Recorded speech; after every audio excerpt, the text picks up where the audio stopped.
noite a todos e a todas. Buonasera a tutti e a tutti.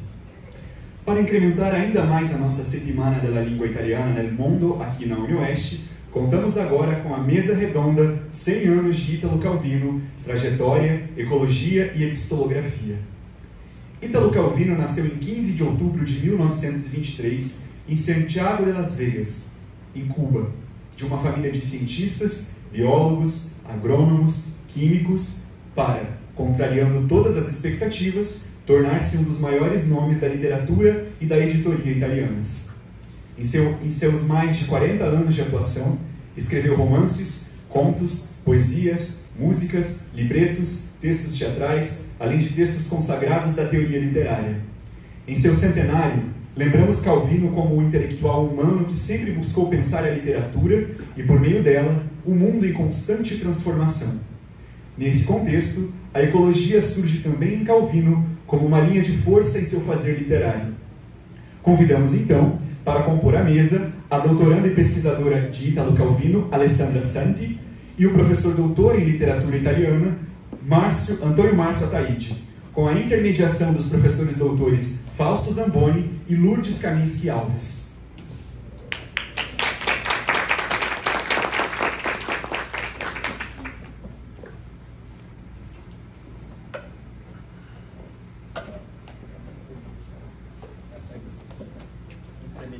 Ah, entendi. Já vai da cornite.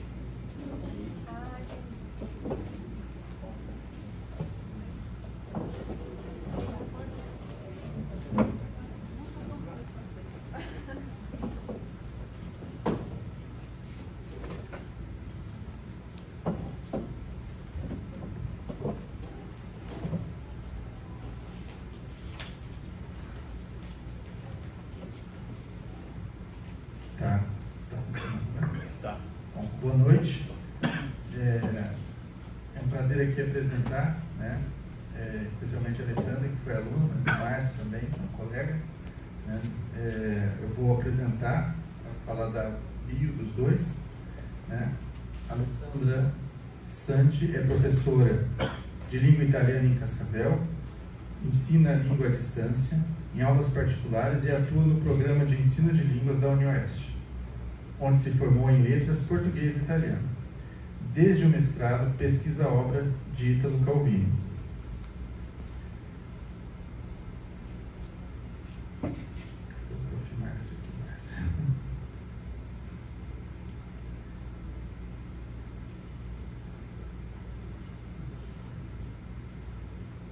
Bom, professor Antônio Márcio Ataíde, doutor em letras pelo programa de pós-graduação em língua, cultura e literatura italianas da Faculdade de Filosofia, Letras e Ciências Humanas, a USP de São Paulo, é mestre também pela USP, onde ele possui graduação em letras pela Unesp de Rio Preto. Né?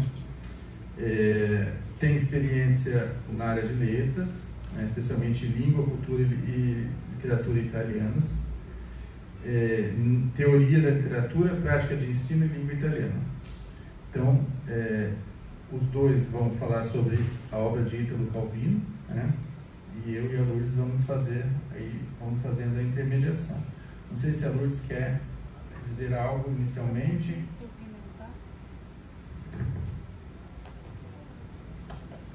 Gostaria de cumprimentar, então, os organizadores do evento, né? A professora Rosemary Zanatti, a professora Alessandra Ribeiro, a professora Vânia Belloni, o professor Fausto Zamboni, o professor Antônio Márcio Ataíde, e em nome desta equipe cumprimentar todos os outros docentes do curso de italiano, né, do curso de letras, e também os seus estudantes. Né?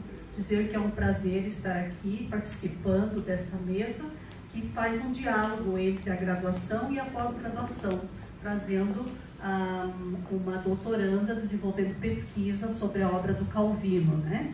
E também dizer que este é um momento singular, né, em que o curso de letras italiano comemora seus 20 anos. A gente teve o prazer de acompanhar, né, a grata satisfação de acompanhar o nascimento do curso, a chegada dos professores de italiano, a formação desses professores de italiano, né, formar seus alunos, que hoje também são colegas no curso. Então, eu estava agora há pouco conversando com o Pedro, né, que também é egresso, né, do curso de italiano e hoje é professor também no curso de pós-graduação, mestrado, doutorado da UniOeste. Então, esse curso ele formou uma nucleação de docentes que prepararam outros docentes que estão formando outros pesquisadores, né? Então, registrar isso, cumprimentar os colegas da mesa que estão aqui conosco, o professor Antônio Márcio Ataíde, o professor Fausto e a professora Alessandra. Dizer que é uma honra e uma alegria mediar esta mesa e agradecer pela oportunidade em participar deste evento tão significativo para o nosso curso de letras, né, na graduação e na pós-graduação, e em especial participar desta mesa que comemora o centenário de Ítalo Calvino, escritor, ensaísta, né, tradutor e um grande intelectual do século XX, né, que a gente vai ter o prazer de ouvir aqui a fala dos colegas, professor Antônio e professora Alessandra. E também parabenizar a Alessandra pela mediação junto aos colegas de italiano para trazer a mesa, né? E essa acolhida tão importante que teve aqui o professor Márcio e dos outros colegas. Muito obrigada. Depois dialogamos, né, Fausto? Bom, boa noite a todas e todos. Começo eu, então, falando sobre o Ítalo Calvino, de uma maneira mais geral, como eu costumo fazer com os alunos da graduação, porque depois a Alessandra vai falar sobre o Calvino, sobre aspectos mais focado, né, em relação à pesquisa dela, né? A minha ideia é só realmente dar um apanhado geral, tanto de quem é Ítalo Calvino e do que é Ítalo Calvino para mim. Eu só tenho uma coisa para dizer para vocês: leiam Ítalo Calvino, vocês não vão se arrepender, vocês não sabem o que aguardam vocês, o que vocês vão ter de surpresas, de prazer literário, fruição estética, ao ler um escritor tão inteligente, tão perspicaz, né, com soluções na linguagem e no nosso caso a gente tem a sorte de terem tradutores muito bons que conseguem, né, transportar aquilo que ele faz em língua italiana para o português do Brasil.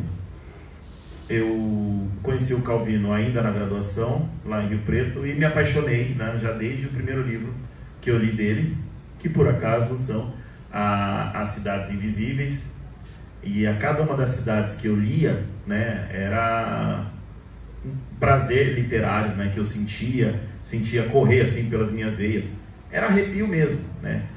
Ainda não são 22, eu não posso dizer exatamente o que eu sentia, mas é algo, né, que flerta com isso. Calvino é um dos escritores que mais me provoca esse tipo de prazer, fruição estética ao lê-lo. Mas, enfim, sobre a cidade a gente volta a falar mais tarde. Acho que eu me identifiquei muito com o Calvino desde o início, porque é uma questão de identificação mesmo.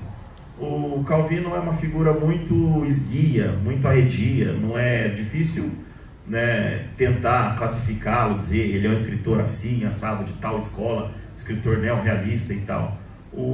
Costumo dizer nas minhas aulas que o Calvino é um grande camaleão. Ele muda o tempo todo, ele é uma figura, ele era uma pessoa, né, o espírito dele era extremamente inquieto, e essa inquietude foi se traduzindo em diversas formas de experimentar a poesia, a literatura, a narrativa, o romance e diversas outras manifestações artísticas. Ele estava sempre muito inquieto.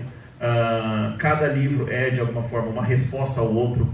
Aquilo que ele não conseguiu realizar em um, ele tentava, ainda que indiretamente, necessidades que ele tinha, foi fazendo isso.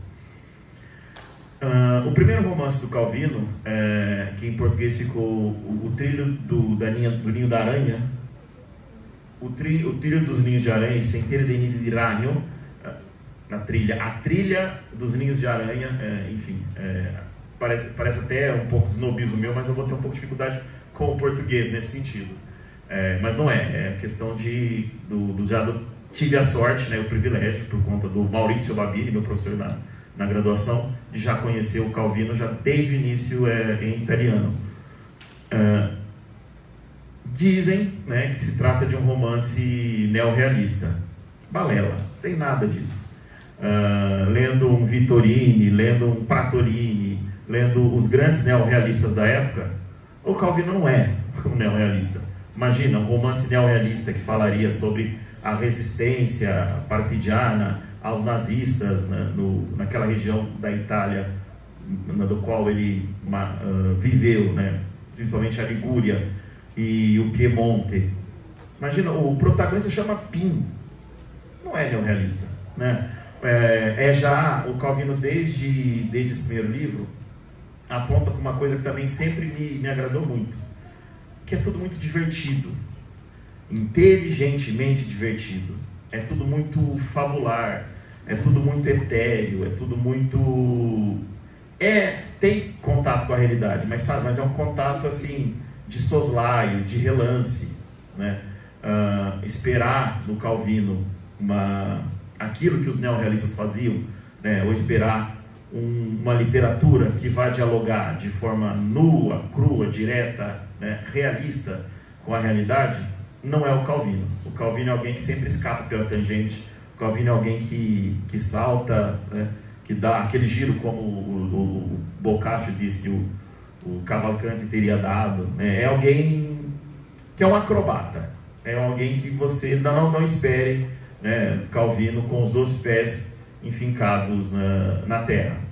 O Calvino é alguém que vai sempre tiranicamente, cinicamente e imagino eu, se divertindo muito, oferecer alguma coisa em contrapartida, negar as outras. É o que se pode dizer, por exemplo, continuando a falar de romances, dos 3 romances mais conhecidos dele, a trilogia chamada de Os Nossos Antepassados, né? Agora, começa com o Barão nas Árvores, assim ficou, não, começa com o Visconde partido ao meio, os títulos eu sei, o Visconde partido ao meio, o Barão nas Árvores e o Cavaleiro Inexistente. É risível a história, né? A premissa é uma premissa, digamos assim, muito pueril. Dá vontade de fechar o livro e não ler a história de um visconde que na Turquia leva um tiro de canhão bem no meio e resta desse incidente, efetivamente, como diz o título, partido ao meio, né? Dimezzato em italiano. Eu prefiro o adjetivo italiano. Poucos spoilers. Eu estou falando só, digamos, sobre a sinopse e a premissa. A premissa, desculpe aqui o adjetivo, é uma premissa imbecil. Alguém que é partido ao meio e que continua vivendo, cada metade vivendo isoladamente uma da outra. E detalhe, uma metade é toda má e outra metade é toda boa.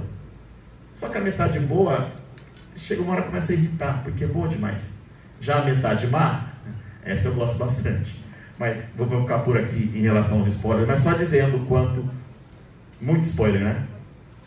Tá vendo? Mas o que eu quero chamar a atenção é essas brincadeiras que o Calvino estabelece com a gente, de extrapolar aquilo que a gente conhece do mundo real. A mesma coisa, o Barão nas Árvores, de alguém que aos 12 anos de idade, outro spoiler, resolve, né, arapicar-se, resolve subir, trepar numa árvore, né, e não descer nunca mais. Mas assim, esse spoiler de forma alguma vai estragar o prazer de ler essas histórias, porque o interessante é o caminho, né, não o fim. Mas as premissas são sempre muito, né, nesse sentido, flertam com a fábula, flertam com, né, o devaneio pueril de um menino como ele, que acho que pouco cresceu, digamos assim. E a mesma coisa, um cavaleiro, o próprio título já diz, é um cavaleiro que não existe. Mas o Calvino, apesar desses romances, estava sempre muito angustiado em relação ao que é escrever, né, um romance.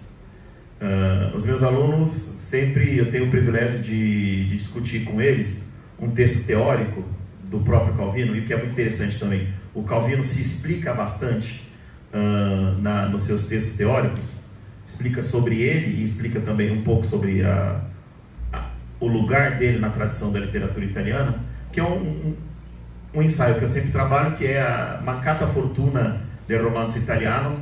Eu que tenho o privilégio de poder trabalhar com o meu romance favorito, com aquele que talvez seja o maior romance da literatura italiana. Deixa eu ver, cara, o Fausto concorda, que bom, né? Mas é uma tradição que na Itália já nasce adulta, e isso costuma cobrar seu preço. Um século depois, Calvino já dizia, já com muita lucidez, sobre a impossibilidade de se continuar a escrever romances na Itália, romances em língua italiana. Uma tradição que nasceu muito tardiamente, a criança já nasceu adulta, que nem o Macunaíma, e já envelheceu, né, como a ovelha Dolly também, que envelheceu muito rapidamente. Nesse ensaio ele faz uma verdadeira, passa em resenha todos os grandes romances da língua italiana. Não fala dos seus, mas aquilo já é uma angústia que ele tinha. Eu gostaria de continuar escrevendo romances, mas eu não sei mais como fazer. A última tentativa é uma grande, né, desculpa também de novo a expressão, é uma grande tirada de sarro na cara do leitor, né? Eu estou olhando aqui para o Gustavo, que vai ter que dar conta disso, né? Se numa noite de inverno, um viajante, né, é um romance que é tudo menos romance, ou enfim, ou apesar de tudo também é um romance, enfim, é alguém que escreve um romance sobre a impossibilidade de se escrever romances. Hoje isso está muito em voga, mas Calvino já fazia isso, já pelo menos no final dos anos 50, 60, indo para os 70. E, bom,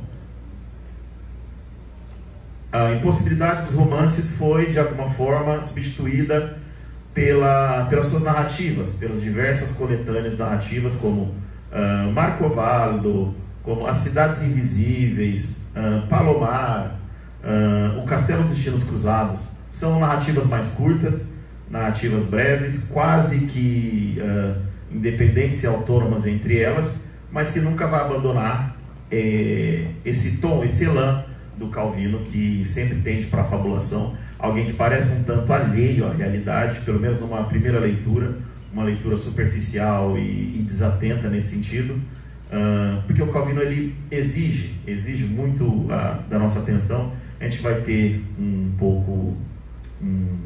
experimentar um pouco isso com as pequenas narrativas que eu e a Alessandra escolhemos para serem lidas pelos nossos, como é que você tinha dito, Fausto? Pelos nossos intermediadores que estão, mas aí já não sei quem fica no meio, então, pois é, pelos intermediadores, mas enfim, mas finalmente, no meu caso, estou já tentando aqui enveredar para o fim da fala, foi somente conhecendo o Calvino teórico, sobre aquilo que ele teorizava, sem o rigor que se espera, né, ou que a gente está acostumado a ver na universidade, na pós-graduação, principalmente a partir de um ensaio dele, um ensaio que ele teria lido em Harvard, chamado Leveza, Leggerezza, é que eu comecei a desconfiar o que, né, o motivava, porque a leveza era uma escolha, e essa escolha pela leveza pressupõe também a renúncia ao peso.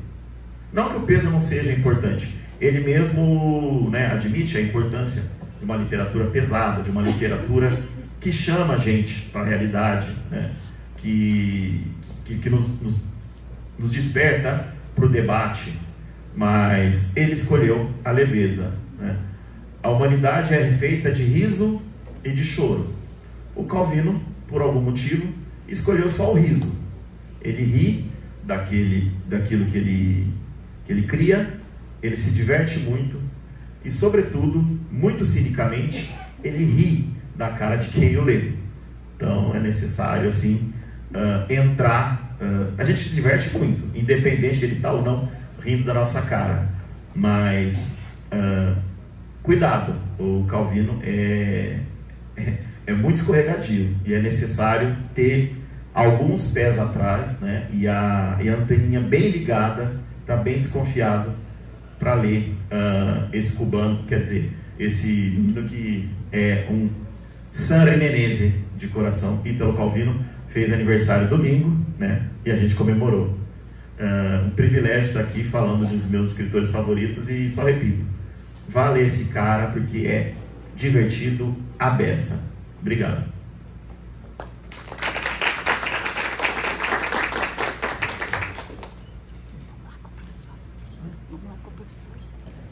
Boa noite.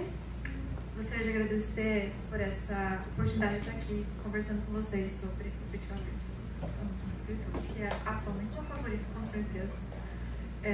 Pensando sobre essa experiência de Calvino, o primeiro contato com o escritor foi em literatura clássica, com a professora Lourdes.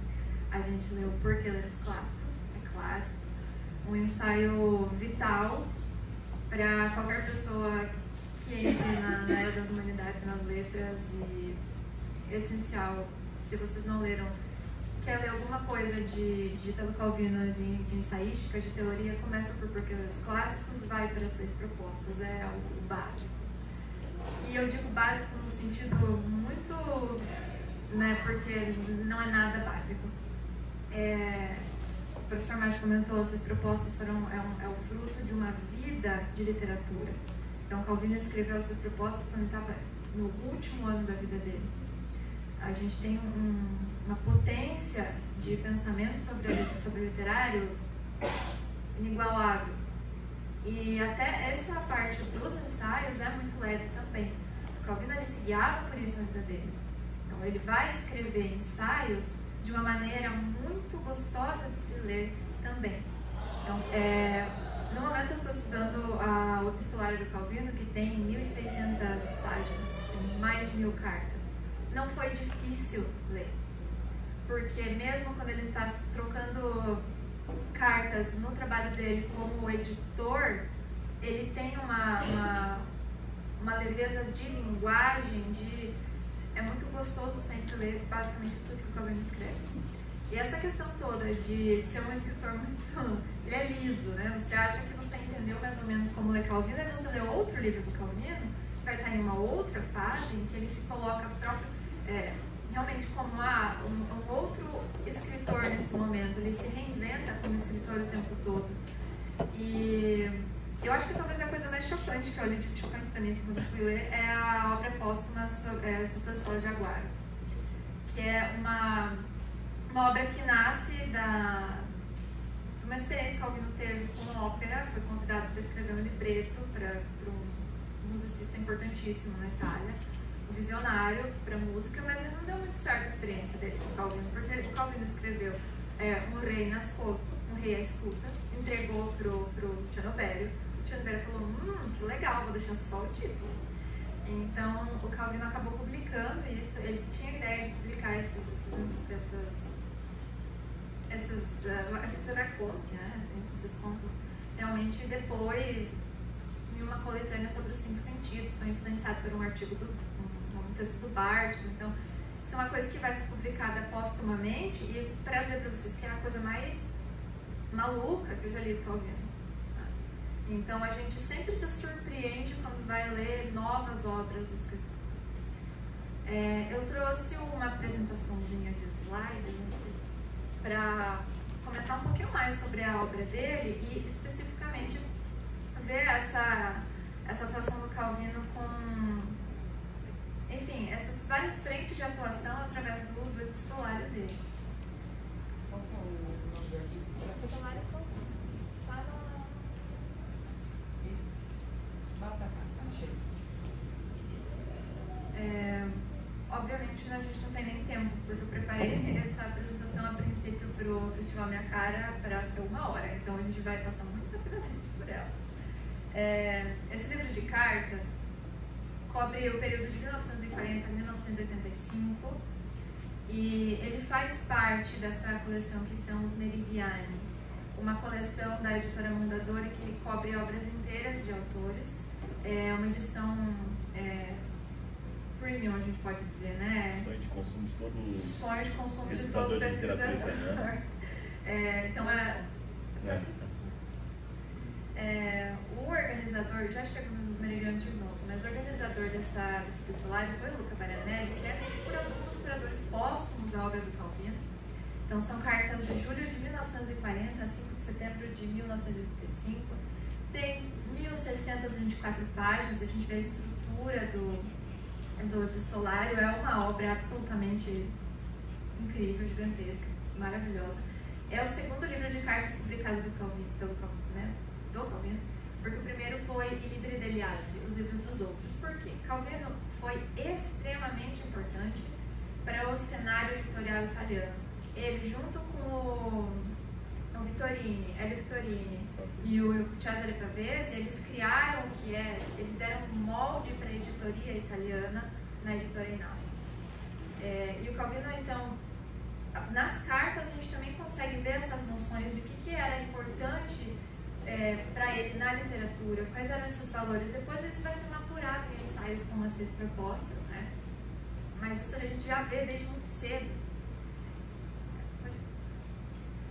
E é uma obra, enfim, gigantesca. Aí a gente tem, em relação aos meridianos, é só um pouquinho deles ali, porque são 3 volumes de Romanzi e Racconti, esse é um deles, 2 de ensaios, e esse, o das fábulas italianas e o das cartas.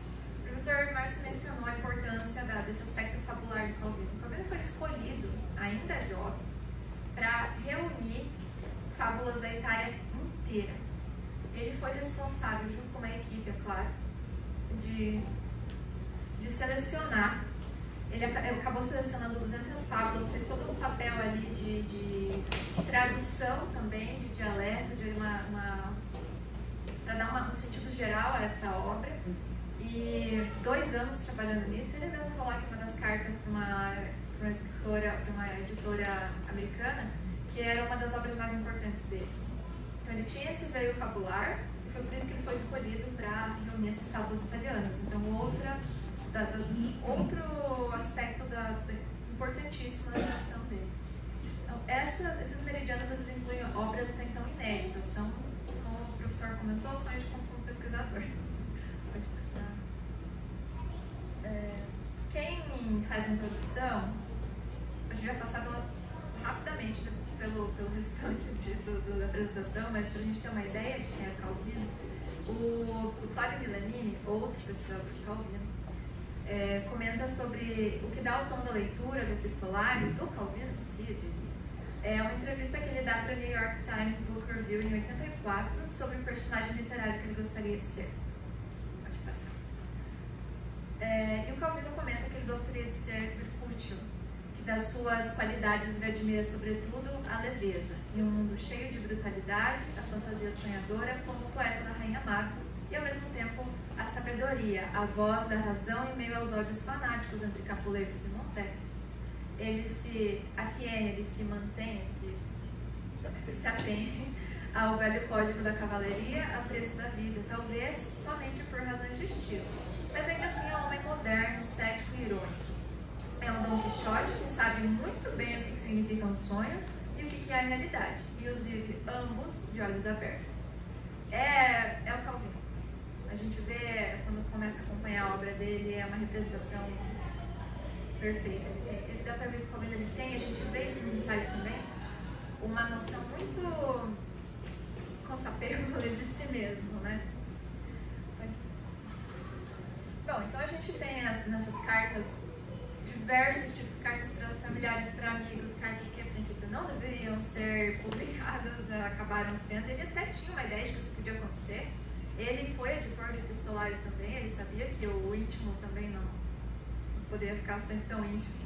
E entre esses amigos também estavam correspondentes intelectuais. Até não sei se é o Baranelli ou o Milanini que comenta que o Calvino teve relações com os maiores protagonistas do mundo das letras nessa segunda metade do Novecento.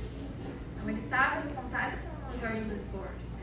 Ele tem uma carta especial, que até me surpreendi quando eu encontrei, de Angel Rama, que tinha feito um artigo sobre um livro do Calvino. Então a gente vê não apenas como os grandes intelectuais italianos, Natalia Ginsburg, com o Pavese, enfim, o Barthes. Enfim, o Calvino ele tinha essa. E a gente vê Barão de Rampante, quando o Cosmo estabelece essas conexões intelectuais, a gente vê um eco do Calvino nisso também. Pode passar. Vamos passar um pouquinho adiante, falar sobre a natureza do epistolário. E aí tem uma carta que o Calvino manda em outubro de 65, não estou conseguindo enxergar direito. Ele diz que a biografia, mesmo que pública, permanece uma coisa interna. Calvino era uma pessoa extremamente avessa a falar sobre si mesmo enquanto pessoa, e tem uma carta, inclusive, que ele diz que dados biográficos não os dou nunca. Se os dou falsos, ou os mudo sempre. Então ele é uma pessoa que tinha uma relação muito difícil com o autobiografismo. Ele não via muita dificuldade em se colocar no papel, porque ele não conseguia separar a experiência humana dele com todo o resto, com a história, com a própria história. Ele não conseguia se recortar para se colocar ali. E ele queria estar à margem para observar. Tem um documentário muito legal que chama Italo Calvino no Homo Invisibile, em que ele fala que ele morando em Paris numa época, ele diz que ele tem em Paris essa escrivaninha, e estou me perdendo o horário já. Ele tem em Paris essa escrivaninha para se afastar do trabalho ativo dele com editoria, com a vida social que ele tem na Itália. Ele vai para Paris para escrever. E ele diz que o metrô é a imagem, é o sonho de ser invisível. Ele menciona a situação de um senhor que ele viu, se é real agora a gente já não sabe mais também, mas que ele viu andando descalço pelo metrô, e não era um morador de rua, não era simplesmente uma pessoa que saiu de casa e esqueceu de colocar os sapatos, e ninguém estava prestando atenção nisso. Ele diz, poi il sogno di essere invisibile. Então, o sonho de ser invisível. Calvino nos deixa sempre estar à margem para observar a sociedade, a história e pensar muito sobre isso. Palomar, né? Palomar. Pode passar. A gente vai passar alguns agora. Tem um breve panorama do epistolário, mas a gente vai pular um pouquinho, porque eu quero dar ênfase na troca dele, na juventude, antes de se tornar esse Calvino conhecido. Direto para esse caso, ele pode ir. Isso, mais alguns. Aí. Então, são as primeiras reflexões do Calvino sobre a atividade literária, sobre literatura. Eugênio Scalfari, amigo dele de Liceu, de escola, melhor amigo dele por muito tempo, foi simplesmente um dos maiores nomes do jornalismo italiano. Então, fundou a República, né? Um dos fundadores. Um dos fundadores do jornal La República, que é importantíssimo. Pode passar. Selecionamos algumas coisinhas aí, eu digo selecionamos eu e Furto, porque a minha orientadora no doutorado, a minha orientadora desde o primeiro minuto da graduação, né? Porque primeiro dia de aula eu perguntei para ela que eu queria fazer um pipi, assim, no começo. Enfim, foi Imagina no começo. na primeira semana de aula. Já nem terminado o trote ainda. Então a gente vê algumas imagens que já vão aparecendo nesse epistolário. O Calvino tinha, sei lá, uns 17, 18 anos na época, talvez menos ainda. Tem uma carta que ele manda pro Scalfari chamando ele. Eles estão morando em outras cidades. O Calvino está em Torino. E eles vão volta e meia para a cidade natal dele, Sanremo. E aí ele está chamando o amigo para ir para a cidade natal. E é uma época que o Calvino está muito confuso sobre: eu vou ser escritor ou não vou? Eu vou ser escritor de teatro, mas eu não sei se eu quero ser escritor de teatro. Não vira escritor de teatro. Mas ele está muito ainda inseguro, e a gente percebe bastante isso nas cartas de o Italo Calvino, o escritor, ainda está muito addormentato. E aí, mas apesar disso, ele está sempre dentro do mundo cultural, assistindo teatro, lendo. E aí ele tem essa carta em que ele narra a carta inteira como um fantasma que vai visitar o amigo e chama para ir. Fica nesse personagem, uma linguagem super híbrida. E a gente já vê aí uma descrição. Ele diz mais ou menos assim: e assim dizendo com a voz comovida, o espectro do amigo distante, e começa a falar de voos de borboletas, de flancos bem delineados de mulheres, de mares que se encontram contra as pedras de Officine, no sentido de Tirinha? artística, de vinheta de homens que trabalham e que amam sem pensar na mística nem nos precedentes éticos. Então, a gente vê uma linguagem muito poética já muito cedo. Isso é antes de ele se tornar paratidiano e ter a formação leitora dele. Porque o Calvino não era um leitor. Ele começou a ler aos 13 anos, antes ele só lia quadrinhos. Ele teve a formação leitora durante a guerra. Porque o que acontece? Guerra é muita espera. O Calvino fala sobre isso em algumas cartas, né? Que a imagem que se tem cinematográfica de guerra é batalha, é destruição, beleza, não é que não é. Mas guerra é muita espera. E muitos intelectuais italianos tiveram a formação deles leitora, esperando as batalhas. Então, o Calvino foi partidiano, fez parte da resistência, foi importantíssimo para ele essa experiência. Tem algumas discussões ao longo dessas cartas sobre o fazer literário. O Calvino briga muito com o Scalfaro. A gente pode ver que ele tem uma relação muito próxima com o Scalfaro, ele tem espaço para brigar. Ele briga muito, ele discute muito. Ele fala, em algum momento dá a entender que o Scalfaro briga com ele em prova, né? Ele prende ele por escrever a novelete, né? Novelinhas, textinhos. E você tenta, e ele está basicamente brigando com o Scalfaro porque o Scalfaro escreveu um artigo para uma revista sobre alguma coisa que ele não tinha muito conhecimento. E ele disse que é um texto raso. Ele disse para mim, na cara dele, é um texto raso, é ruim. E você falava, me repreendia por escrever novelinhas.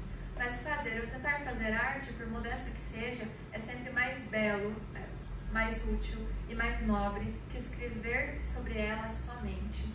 Ou você não percebe que se a arte italiana vai de qualquer jeito, né, Rotary, é porque tem tanta gente que discute sobre como é, sobre como foi, sobre como será, sobre como deveria ser, e ninguém pensa em fazê-la, essa arte italiana.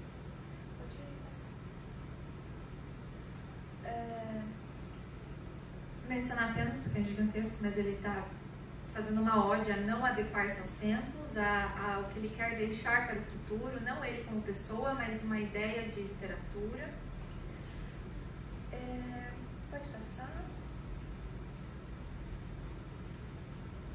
Mais para frente. Ele comenta algumas vezes sobre não ser capaz de escrever artigos e teoria e ensaio. A gente vê que depois não é nada disso, ele acaba fazendo os dois. Mas para o Calvino sempre foi muito importante atuar nas duas frentes, porque as duas coisas, ele fala em carta também, uma alimenta a outra. Eu não consigo não escrever ensaio, os meus ensaios, a literatura, pensar a literatura alimenta a minha literatura alimenta o pensar a literatura. Pode passar um pouquinho mais, a gente já vê um pouco sobre os clássicos e que ele pensava sobre a atualidade dos clássicos. Esse é um soneto que o Calvino manda para o amigo dele, ainda muito jovem também, chama de Noites Torinese. E eu queria comentar sobre isso porque tem muito a ver com essa questão de ler Calvino ser muito bom. Porque Calvino, esse soneto vem depois de uma discussão com os Scalfari sobre coisas muito herméticas, sobre produzir uma literatura que é difícil para o público. Para o Calvino era muito importante ser ponte, comunicar. Ele via no povo, no proletariado, um potencial de intelectual, e para ele era importante ter contato com essas pessoas. Ele sempre teve uma vontade de fazer uma literatura que as pessoas conseguissem ter uma fruição. E ele escreve esse soneto meio que para contrapor uma poética super hermética, difícil, que o amigo dele teria escrito, né? Ele diz assim: eu tenho no corpo uma botilha uma garrafa de Nebbiolo, no cérebro uma nuvem iridescente. Tem tanta gente em volta e eu estou sozinho. Tem tanto barulho e eu não sinto nada. Ouço um disco Grasnar, uma canção. Tenho entre os lábios um mozzicone spento, uma bituca de cigarro. De música e de fumo, um gorgo lento. Enche o quartinho de pensão. A dança parada se abandona então uma cópia, um casal, e uma outra sobre um divã, um sofá, em beijos preguiçosos. Cada um murmura um canto, submisso, sussurrado. Eu, no entanto, espero um vale à luz da aurora, latido que se perde longe. Então ele tenta, assim, é uma poesia da juventude. A gente já vê, ele não vai produzir tanta poesia per se, quando começa a atuar mais efetivamente como literato. Mas a gente já vê uma veia nele de poética, isso é 1942. Pode passar. Bom... Está muito longe de um Montale, de um Gareth, muito do que se fazia na época, muito distante.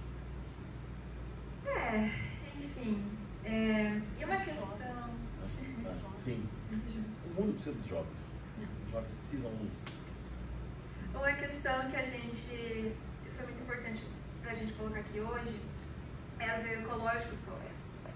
O Calvino em um momento fez, a gente não consegue encontrar ensaios sobre ecologia, mas a natureza, a convivência com o mundo, não de uma maneira como o ser humano como protagonista, mas inserido de modo igualitário nesse espaço, sempre foi uma coisa que a gente consegue observar na literatura do Calvino. Ele vai escrever durante a escrita de Nostra Antenati, que ele escreve para se divertir, porque ele perdeu o pai, ele perdeu o amigo para o suicídio. Então ele diz, eu escrevi esse livro para me divertir.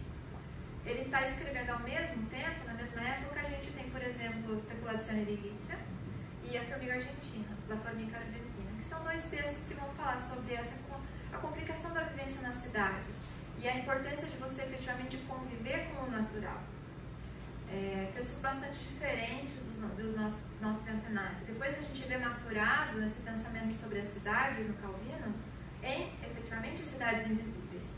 Mas essa atuação dele de pensar o humano em relação ao natural, pensar sobre o lixo, eu acho que é o Caminho de São Giovanni, que é muito autobiográfico, que ele fala sobre o lixo, o caminho que ele levava para levar o lixo em San Remo.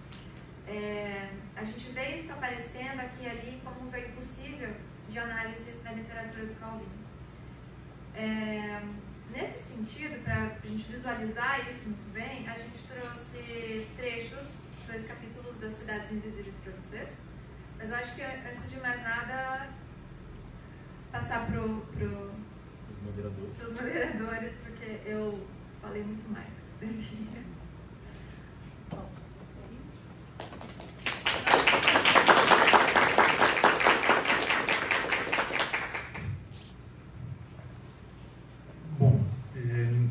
Nós certamente passaremos a palavra para as perguntas, né? Mais do que moderar, do que considerar, nós estamos aqui diante de 2 pessoas que têm uma vivência muito maior do que eu como Calvino. Então eu gostaria mais de voltar os holofotes para eles mesmos, né? Vocês falaram, né? O estudo, né? A disciplina começou lá em literatura clássica com Por que ler os clássicos, né? Então nós temos aqui 2 experiências, uma de um professor que dá uma visão mais ampla, né, um panorama do Calvino. A Alessandra tem um olhar mais, né, focado, assim, ela tem um estudo mais de certos aspectos da obra, mais aprofundado.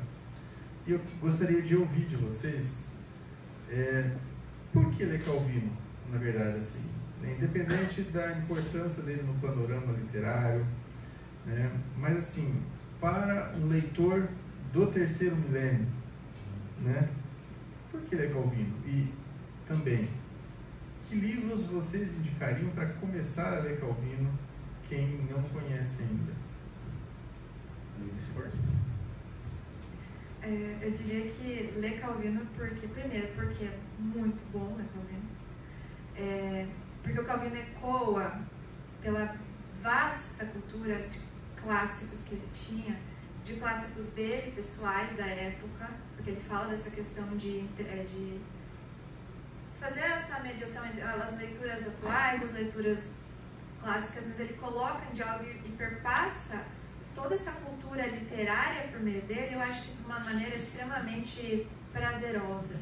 Tem coisas que a gente vai ler agora, ler no comecinho da graduação, e depois ler no final, ler depois de 30 anos, vai começar a entender tantas referências e tantas, enfim, a gente vê a história da literatura dentro da obra do Calvino, eu ousaria dizer. Para começar, eu tenho duas opiniões muito conflitantes sobre isso, eu acho que sou muito calviniana, mas começar do começo, efetivamente, com Sentiero di Miranha, e aí seguindo cronologicamente, ou começar com o Seu Viajante na Noite de Inverno, que é uma experiência completamente diferente de tudo, assim. Acho que hoje em dia é o meu favorito. Por que ele é Calvino no século XXI? Porque ele justamente pensou o século XXI. Dizem que os artistas têm antenas, né, que conseguem antecipar certas coisas. Algo que eu imagino que nós aqui, eu não tenho, né, a gente só corre atrás tentando dar conta da realidade. E por que ele é Calvino hoje? Nossa realidade anda muito dura, muito pesada. Mesmo antes da pandemia, já era moda falar em saúde mental, em que remédio você toma para manter e continuar sua jornada de 2, 3 períodos. O Calvino oferece para a gente uma oportunidade de se fechar e sonhar. Acho que uma capacidade que a gente, infelizmente, andou perdendo com esse mundo pesado, né? O Calvino, a esse mundo pesado, oferece a leveza. Inclusive, né, de desligar esse negócio aqui e ler o Calvino, porque o Calvino vai estacionar uma carruagem enfeitiçada e vai te levar para voar, vai te tirar para dançar, vai tirar teus 2 pés do chão. Acho que só por isso já vale a pena ler alguém como Calvino, e não é só por idade não, isso é feito de maneira muito sofisticada, né? E que, a depender dos diversos graus de níveis de leitura que cada leitor, que a competência de cada leitor possa permitam, né, ler, em qualquer um dos níveis da capacidade do leitor, ele vai fruir e ele vai ser tirado para dançar, ele vai rodopiar no ar com Calvino. Acho que isso já é motivo mais que suficiente. As Cidades Invisíveis. Comecem pelas Cidades Invisíveis. É uma viagem, é um itinerário assim que vai já desde o início, né, te fazer viajar, né, e não necessariamente de camelo, né, mas sim com uma carruagem encantada. Pegando um gancho, então, aqui, né, na pergunta que o Fausto traz, né, para os colegas aqui da mesa, todo mundo gosta, né, de conversar com pessoas que que viajaram, que são curiosas, que gostam de assistir bons filmes, que gostam de ir ao teatro, que gostam de ler história em quadrinhos, que são divertidos, mas também sabe a hora de ser sério, né? Que fala sobre a vida com uma leveza, mas também fala da vida com profundidade, que olha para o seu tempo contemporâneo, consegue debater questões da contemporaneidade, mas também consegue falar do passado e também cita grandes obras do passado que dialogaram de forma intensa com a contemporaneidade do passado, né? daquela temporalidade passada, e consegue fazer uma relação com o presente. Então, uma pessoa assim é uma pessoa sedutora, né? É uma pessoa inteligente, sagaz, é leve e é alegre, e ao mesmo tempo é melancólica, porque tem saudade do que já passou, né? E ao mesmo tempo está olhando lá no futuro, o que é que a gente vai levar para lá, o que que esse século vai levar para o próximo, o que esse novo milênio, o que nos espera. Então essa pessoa está nos livros, está nos ensaios, está nas cartas, né? Por isso ler Calvino é ter assim aquele companheiro mesmo, né?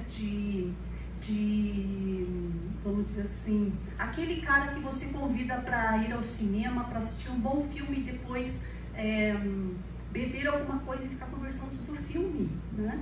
Então isso é tão gostoso, isso faz tanta falta na vida, e o Calvino é isso, cada livro ele nos convida para isso, né? Então a pergunta que o Fausto fez e da forma como o Márcio respondeu e a Alessandra, eu fiquei encantada, é exatamente isso. Então lembrei dessa pessoa, né, que a gente gostaria de ter com a gente pelos corredores da universidade, que a gente gostaria de ter com a gente no final de semana, né, jantando, assim é Calvino. E também eu gostei muito dos trechos que a Alessandra separou.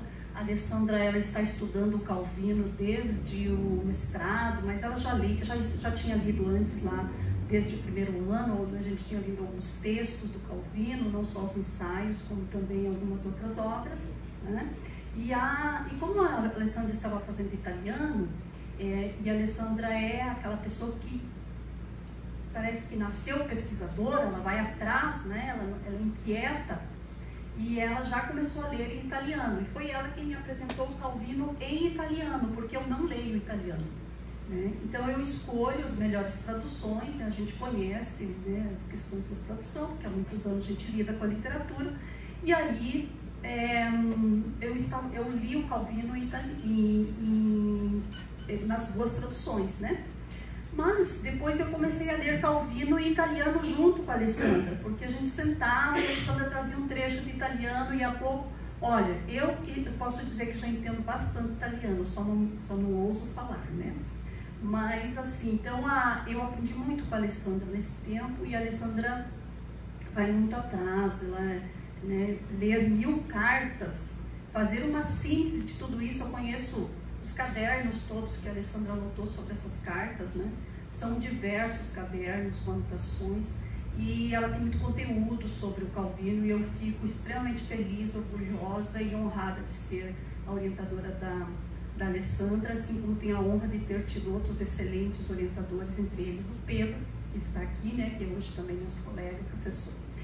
E que são esses alunos que vão atrás mesmo, esses alunos que gostam de biblioteca. Outro dia a Alessandra falou, professor, estou aqui na biblioteca, você podia passar por aqui? Eu estou indo. E aí a gente passou uma tarde lendo Calvino, anotando as cartas, fazendo observações, né? E eu vi que tinham tão poucos estudantes, né, na biblioteca, né? Tem 2 gatinhas lindas lá na biblioteca que ficam passando pelos livros e tirando a energia pesada da gente, né? Uma maravilha. E então foi uma tarde assim com Calvino e Alessandra, foi maravilhoso. E o professor Márcio falou da leveza. Então, eu queria falar um pouquinho, sem roubar a fala de vocês, né? E justamente tomando essa ideia que a Alessandra trouxe ali, com relação ao tema da semana, né? Os 100 anos de Calvino, trajetória, né? Que eu acho que o Márcio fez assim, um apanhado das obras, né? Uma fala muito bacana sobre as obras. E a Alessandra passou pela epistolografia, mas também fez associações com as obras, né? Porque o estudo da Alessandra com relação à epistolografia é justamente encontrar nas cartas os momentos maduros do Calvino, em que ele dialoga com grandes intelectuais do seu tempo, e ali ele vai gestando conceitos que se tornam depois importantes formulações para a crítica literária contemporânea, né? E o Calvino ele persegue exatamente aqui, né? Quem leu, eu vou falar aqui assim, né? Quem de forma mais oral assim, o Antônio Cândido fala que para existir literatura é preciso existir 3 elementos, né? Que é o autor, o texto e o leitor, né? Essa tríade. Sem essa tríade não existe literatura, porque é preciso que a literatura, é preciso que tenha quem escreva, né, quem provoque o leitor a consumir essas obras, é preciso que tenha alguém que leia por prazer, né, não só por estudo. Nós nas letras temos o péssimo hábito de ler só para estudar, né, as obras, mas que leia pelo prazer mesmo de descobrir o que essa obra tem a dizer comigo, como é que eu converso com esse autor, né? Esse companheiro que fica comigo uma semana aqui, o que ele tem para dizer para mim de uma forma bem prazerosa, né? E então, é preciso que tenha esse leitor, né? E é preciso que tenha a obra que tenha essa intermediação. Bom, então, pensando nisso, a gente pode trazer para o Calvino, trazer aqui para essa reflexão do Calvino, né? Eu peguei o tema que o Márcio trouxe ali, né, da leveza, pensando exatamente nessa questão, né, então, o que tem a ver Calvino com a questão da ecologia, né? O que tem a ver? Então, eu destaco aquele atributo que ele define, né? Então, esse livro, que são as 6 propostas para o próximo milênio. Calvino se propôs, então, a escrever 6 propostas. Ele foi convidado para um ano letivo em Harvard, e nesse ano era então o ano de Calvino, né? Então, ali já tinham passado Barthes, Todorov, uma série de outros intelectuais do seu tempo, né? Do mundo intelectual da Europa, em diferentes países, e era o ano do Calvino, né? O ano ali do 80. E Calvino, então, estava escrevendo essas 6 conferências, né, para Harvard, e a primeira delas, para escrever, ele pensa: o que é que eu gostaria de dizer a esses estudantes neste final de milênio, pensando para o próximo milênio? O que nós poderíamos levar daqui para o próximo milênio, e o que é que nós devemos deixar nesse milênio, né? Então, ele pensou em 6 atributos para a literatura. O que é que a literatura do próximo milênio deveria levar, então, e o que é que ela deveria deixar. E ele, como um grande leitor, um grande erudito, ele vai escrever, então, essas 6 propostas, trazendo vários exemplos da literatura italiana, da literatura universal, né? E ele determina, então, Calvino, ele era muito racional. Todo esse lado da poética, do imaginário, do fabulário em Calvino, está muito racionalizado também, porque ele tem uma forma de escrever que é a arte da combinatória. Tudo é uma combinação. Um livro que complementa o outro, isso o Márcio trouxe antes, né? Um livro que responde ao outro, um ensaio que se completa no outro, uma ideia da carta, um rascunho de conversa. Estou pensando numa situação: quem é esse leitor do próximo milênio? Né? E ele começa a descrever como que vai ser esse leitor. Qual o fim do livro? Será que o livro ainda persiste no mundo da tecnologia? Nós teremos leitores futuramente com a tecnologia? Ele dialoga isso lá com alguém nas cartas, e depois ele escreve isso no ensaio. Quer dizer, ele desenvolve essa ideia no ensaio. Então, ele tem essa arte da combinatória. Então, os seis atributos que ele define que seriam importantes para a literatura no próximo milênio, considerando esse leitor, se esse leitor ainda leria 800 páginas, se ele ainda leria 700 páginas, se ele teria tempo para sentar e ler, quais seriam os interesses desse leitor no próximo milênio e como seria ler literatura no próximo milênio. Então, ele considera leveza, que seria um atributo, então a leveza, que significa não exatamente que algo leve não tenha conteúdo, é exatamente essa oposição leveza-peso, né? E aí ele traz uma imagem muito importante porque ele trabalha muito com imagens. Por isso que, mesmo quem não é um grande leitor, um leitor iniciado, lê Calvino e entende, porque ele trabalha com alegorias, ele constrói um símbolo, às vezes, para produzir um livro inteiro. Por exemplo, aqui ele encontra o símbolo a cidade, e em torno da cidade desenvolve todo um pensamento, né, de diversas cidades imaginadas, outras não, né? Então, a leveza. Como é que se chegaria à leveza? Trabalhando a partir da alegoria, né? Então, ele tem uma citação importante que eu gostaria de fazer, que ele diz logo, ele vai retomar o Paul Valéry, né, esse poeta francês, e que tem um verso seguinte, e ele cita para ilustrar o que seria a leveza. É preciso ser leve como o pássaro e não como a pluma.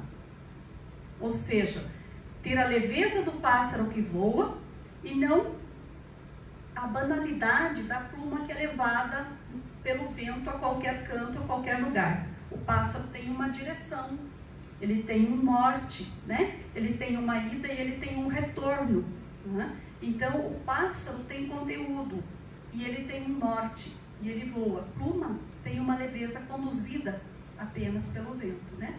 Então, quando ele utiliza um verso de um outro poeta, ou ele constrói uma alegoria, ele traz essa leveza ao texto, que fica um texto, ao mesmo tempo, parecendo um texto próximo a uma fábula, mas é um texto que reflete sempre algo do seu presente, né? Então, vou ainda aqui. E aí ele pergunta, né?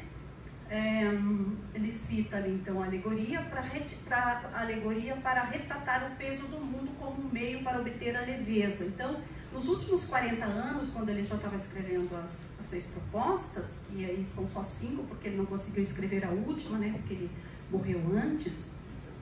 Ele deixou, e a última seria a consistência, né? Aquela que ele deixou por último, né? Mas ele já, de fato, ele já tinha escrito essa consistência em todos os ensaios que ele escreveu depois e nas próprias obras, né? E então a questão que eu queria chegar no compromisso do Calvino com o seu tempo, né?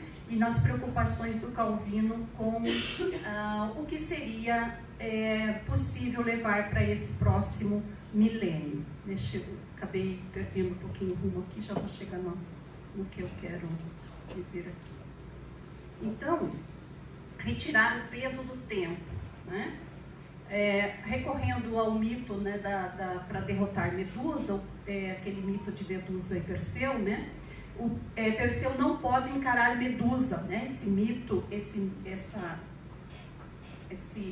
monstro, né? Que quando alguém olha, vira pedra, né? Esse monstro. Então, como é que Perseu pode atacar Medusa? Ele não poderá olhar de frente para ela. Ele sabe que ela existe, ele conhece a monstruosidade dela, ele sabe do peso da pedra, da petrificação. Ele precisa enfrentar isso, mas ele vai enfrentar com um escudo espelhado, né? E aí, o Calvino reflete, é sempre na recusa da visão direta que reside a força de Perseu. Ele não vai olhar diretamente, apesar de conhecer, mas não na recusa da realidade do mundo, da realidade de mundo, de monstros entre os quais estava destinado a viver. Uma realidade que ele traz consigo e assume como um fardo pessoal. E aí ele vai dar esse exemplo numa outra obra, que também é conhecida, né, do Milan Kundera, que é a Insustentável Leveza do Ser. Então ele encontra nessa obra do Kundera, ele constata que o peso da vida está em toda forma de opressão que vivenciamos cada vez com mais força na atual conjuntura do capitalismo globalizado e nas relações de poder e opressão. O peso do mundo está, então, nessa opressão que nós vivemos no mundo capitalista e no mundo globalizado e nas relações de poder. E então vejo como que alguém que está escrevendo fábula não está pensando sobre essa problemática do seu tempo. E o que é que envolve isso, que isso tem a ver com a ecologia? Tem a ver tudo, né?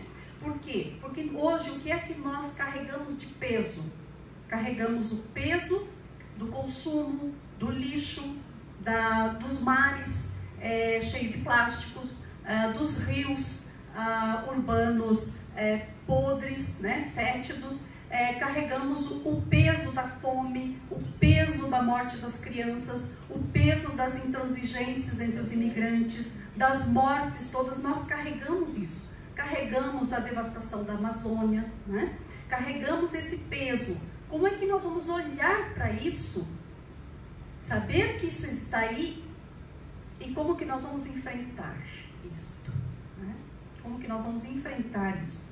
Acho que essas são as perguntas que o Calvino estava trazendo. Então, ele mediante o peso, é preciso considerar o mundo sob uma outra ótica e tentar encontrar um espelho retroflexo, né?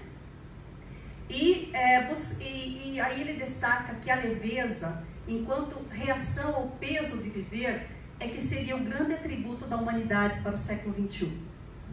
Eu acho que todos os eventos que nós realizamos, a forma como nós trabalhamos com os nossos alunos, os livros que nós escolhemos, os autores que nós escolhemos ler, tem um propósito de tornar o mundo melhor, de tornar pessoas melhores, de trabalhar com a humanização do ser humano, de nos tornar mais humanos, né?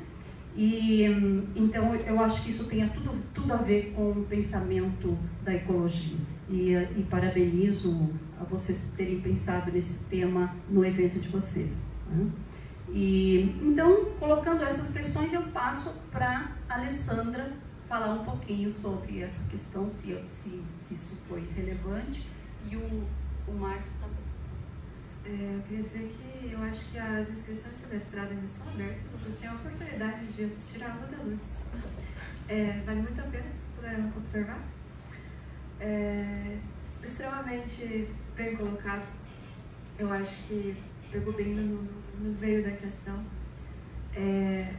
A gente teve, ano passado, o tema da juventude em relação ao italiano, essa questão, a nossa cônsul hoje fala muito sobre isso, sobre fazer essa ponte entre as antigas gerações e as novas e trazer a língua italiana como um modo de ser cultura, de ser italiano, e agora a gente entra nesse tema da ecologia, porque é um tema que, tudo bem, a gente vê todos os dias, mas a Europa, a gente vê especificamente o contexto da Itália, eles estão muito presentes as discussões sobre a Agenda 2030. Então a gente vai ver materiais didáticos muito elaborados, essa preocupação muito grande em desenvolver essa sustentabilidade. Então é um tema que parece, como a gente diz na italiano, contato, talvez, parece dado por, né, tá dito, mas na verdade parece que a gente está começando. Acho que é desnecessário que também na minha parte assim acrescentar. Eu acho que vale mais a pena, já a partir desse momento, que os debatedores leiam os dois textos que eu e a Alessandra escolhemos, que vão realmente ao encontro da questão da sustentabilidade, ou da insustentabilidade, né? Acho que tanto a escolha da Alessandra quanto a minha foram bem felizes. Eu diria que a dela foi mais, a minha foi mais cínica. Na verdade, assim, acho que não tem nem muito tempo para mais questões, né? Mas eu gostaria só de registrar que gostei muito das falas aqui. Achei que elas trazem assim muitos elementos para a gente pensar, né? Enquanto a Lourdes falava, eu me lembrei de um trecho que foi passado no slide, porque eu fiquei pensando, né? As cartas trazem algo assim da pessoa do Calvino, às vezes mais até do que a ficção, algum aspecto pelo menos que não aparece, né? Em algum momento ali ele fala que ele sonha, ele gosta, ele vive mais naquele mundo da fábula, do cavaleiro medieval, mas sem acreditar nele, como alguém cético, né? E eu fiquei pensando, e o que ele pensa do mundo dele também de hoje? Ele não adere a esse mundo, né? Então é alguém que no fundo ele como que quer fugir desse mundo, ou ele rejeita de certa forma, e ele busca um ponto. E como você vai rejeitar sem buscar um ponto de apoio? Ele acaba buscando um ponto de apoio no mundo da fábula, no mundo do mito, né? Mas porém ele é uma mitologia que você já também tem uma resistência. Então eu fico pensando que no fundo isso é um peso muito grande para ele também, porque ele no fundo não está em casa nem agora, nem na atualidade, mas também não está no passado, né? Ele está buscando algo, ele está, enfim, buscando, muito, muito diferente do que um neorrealista, né? De alguém que quer retratar a realidade do aqui e agora, o peso, a opressão, aquele mal, né? Como a Lourdes falava.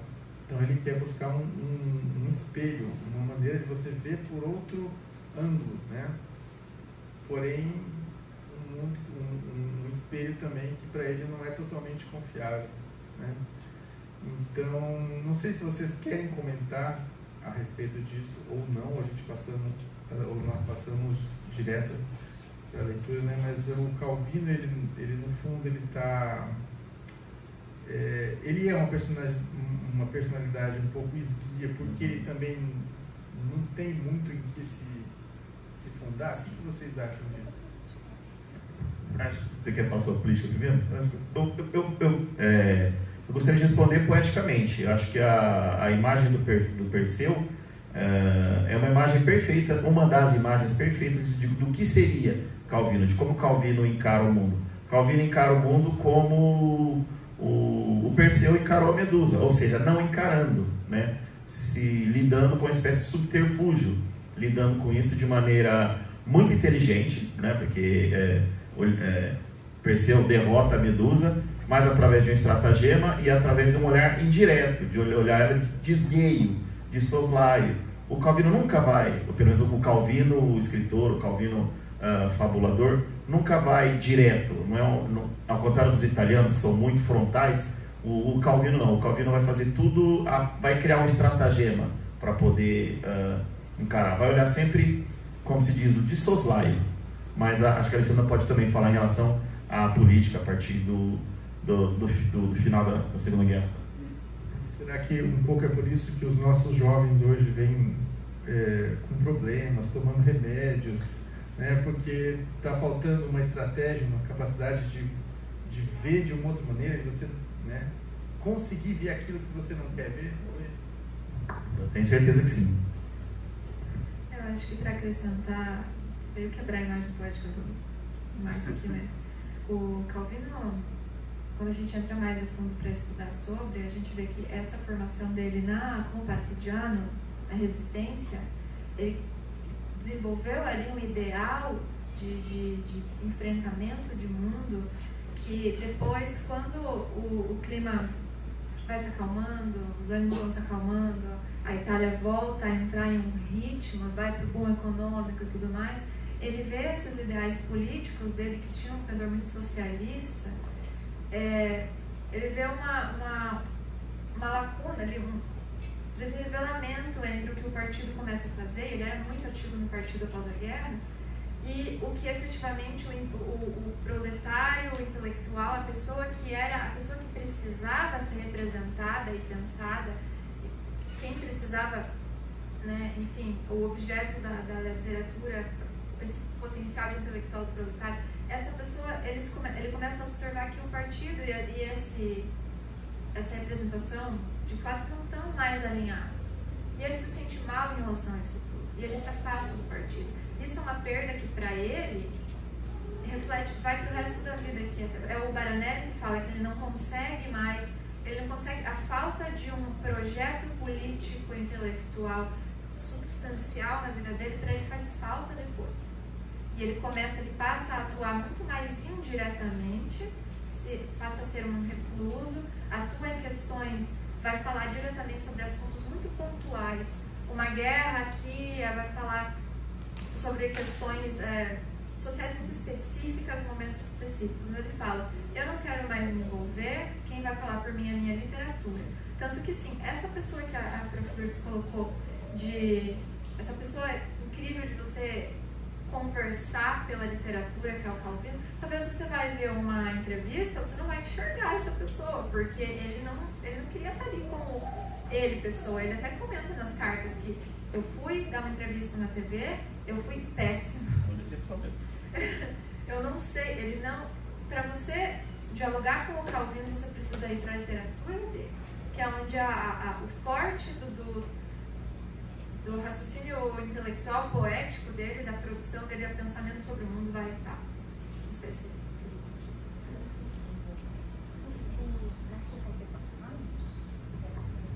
A trilogia Os Nossos Antepassados é escrita exatamente ali naquele período, depois da guerra, e retrata um pouco dessa frustração dos intelectuais que estavam envolvidos, né, no partido e que acabaram saindo porque eles queriam muito uma Itália socialista, né? E aí, como a Itália toma outros rumos ali naquele momento, e toda uma instalação muito própria ali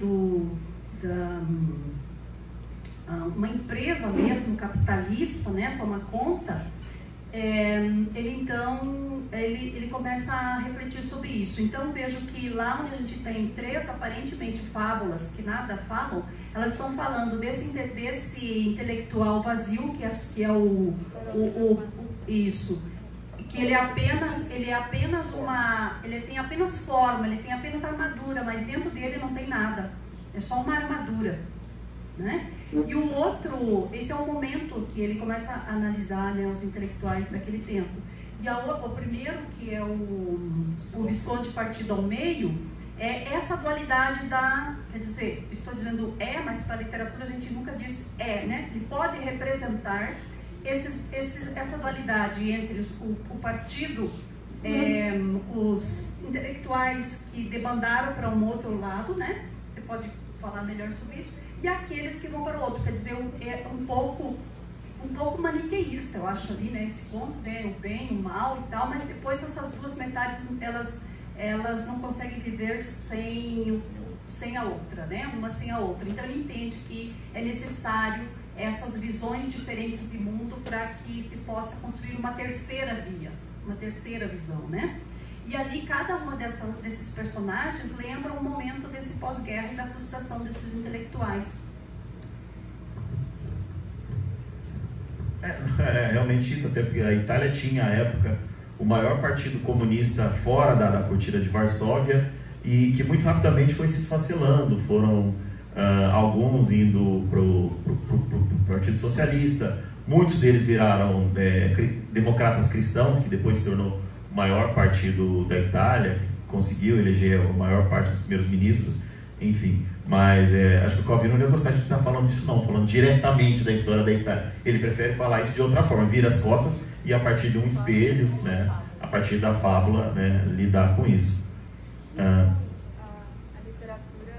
A literatura fala muito antes de temas que a política vai tratar com um atraso gigantesco. Sem dúvida. Mas seria interessante agora saborear um pouquinho de Calvino, né, com a leitura. Acho que creio que pela hora, só nas traduções, né, das duas cidades que a gente escolheu, o Fausto leu uma e a Lourdes leu outra. Pode ser?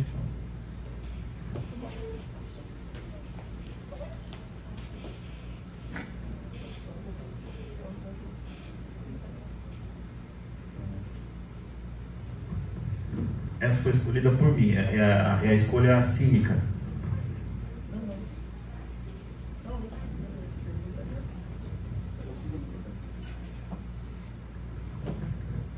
Bom, eu estou lendo aqui pela primeira vez, né? Então desculpem se não sair bom.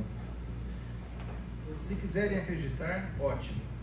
Agora contarei como é feita Otávia, cidade teia de aranha. Existe um precipício no meio de duas montanhas escarpadas. A cidade fica no vazio, ligada aos dois cumes por fios e correntes e passarelas. Caminha-se em trilhos de madeira, atentando para não enfiar os pés nos intervalos, ou agarra-se aos fios de cânhamo.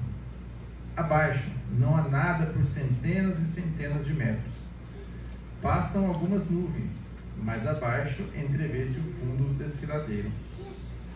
Essa é a base da cidade, uma rede que serve de passagem e sustentáculo. Todo o resto, em vez de se elevar, está pendurado para baixo.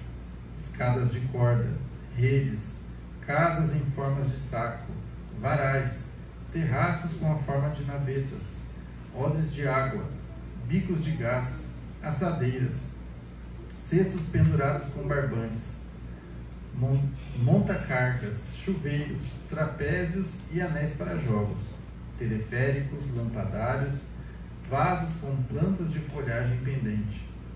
Suspensa sobre o abismo, a vida dos habitantes de Otávia é menos incerta que a de outras cidades. Sabem que a rede não resistirá mais que isso. Em relação à sustentabilidade ou à insustentabilidade, né, das nossas vidas na cidade, nossa relação com o meio ambiente, né, que nos cerca.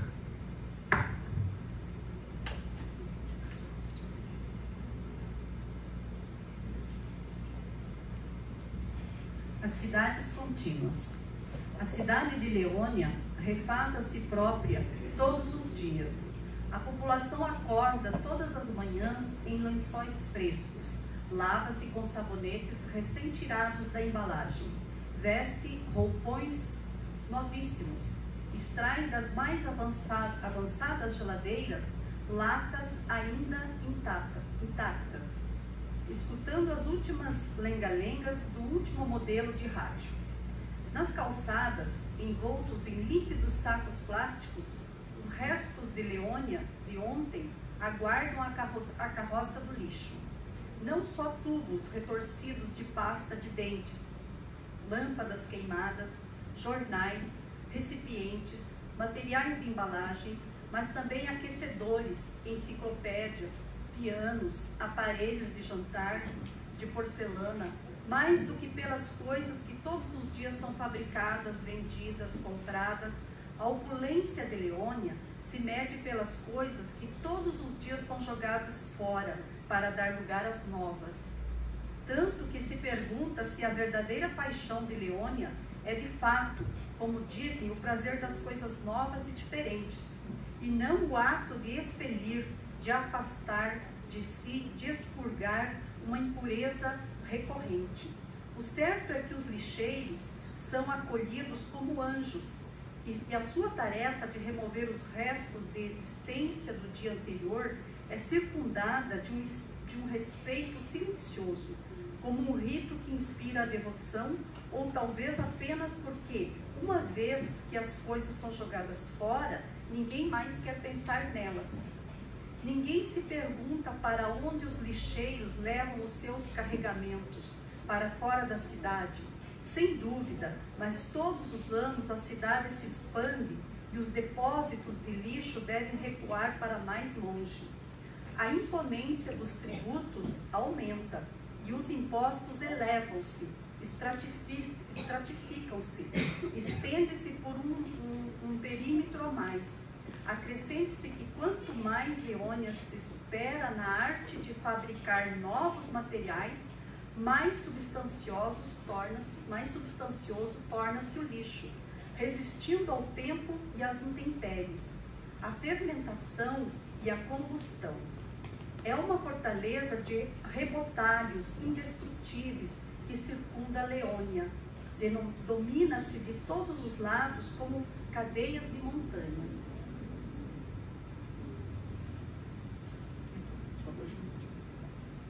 O resultado é o seguinte: quanto mais Leônia expele, mais coisa acumula.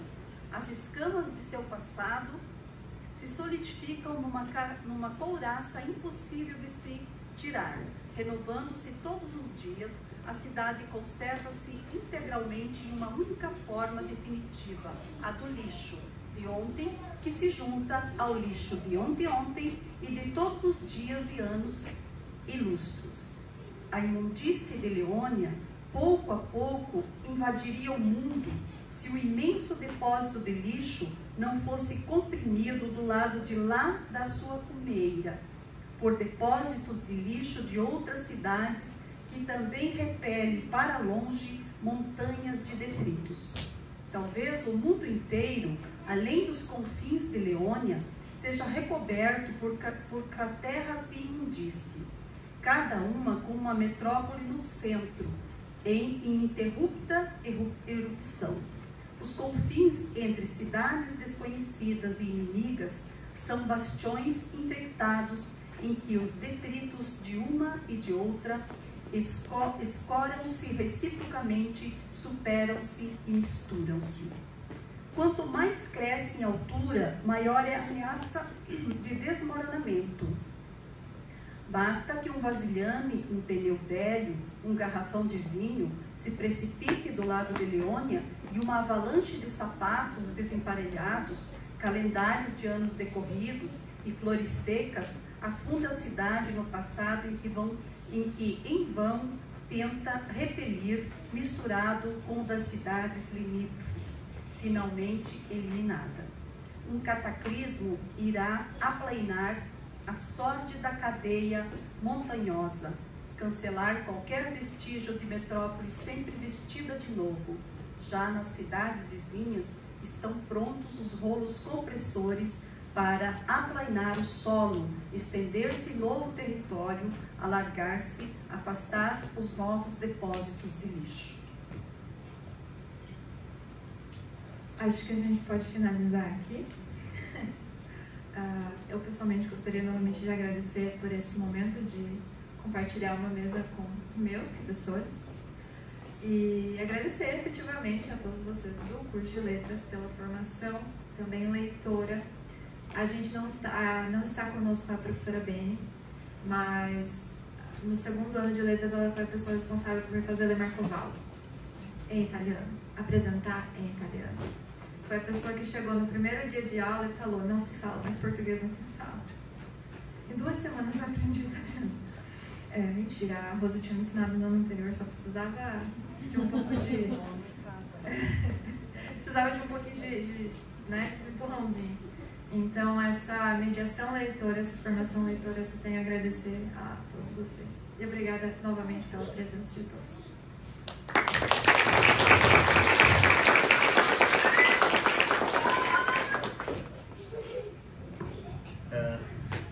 Temos tempo para perguntas? Fazer? Então.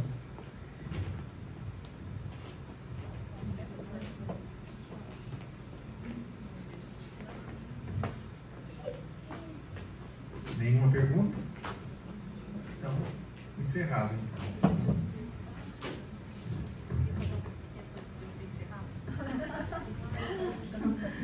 Eu queria dizer da alegria, mais uma vez, né, dessa mesa, de estar aqui falando de literatura, de pessoas e de realidade também, né?